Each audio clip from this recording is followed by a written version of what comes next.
Hə, bizə deyir ki, 18-ə böldükdə natamam qismətdə 15, qalıqda 3 alınan A ədədinin natural bölənlərinin sayını tapaq. Bax, elə bir ədəddir ki, elə bir A ədədidir ki, bu ədədi 18-ə böldükdə natamam qismətdə 15, qalıqda da 3 alınır. Biz qalıqlı bölmə əməlinə görə bunu tapa bilərik də. Burada natamam, daha düzü məhsul bölünəni tapa bilərik.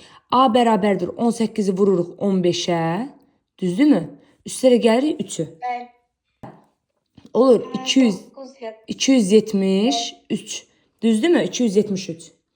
İndi bizə deyir ki, həmin bu A ədədinin natural bölənlərinin sayını tapın. 273-ü ayırıram vuruqlarına. Görəm 2-yə bölünmür, deməli 3-ə bölünür.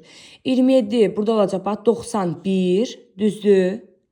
Sonra 91 yenidən 3-ə bölünmür, 7-yə bölünür. 7-yə böldükdə olacaq 1 və 3, 13. Ay sağ ol, 13. Burada da yazırıq, burada da 1.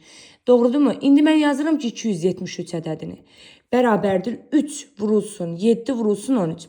Bəs yaxşı, natural bölənlərinin sayını necə tapırdıq? Bax, qüvvətləri... Ay sağ ol, yazıram 1 üstə gəl 1, 1 üstə gəl 1, 1 üstə gəl 1. Və bunları da bir-birinə vururam, olur 8. Cavabımız da burada gördüyün kimi 8. Aydındır.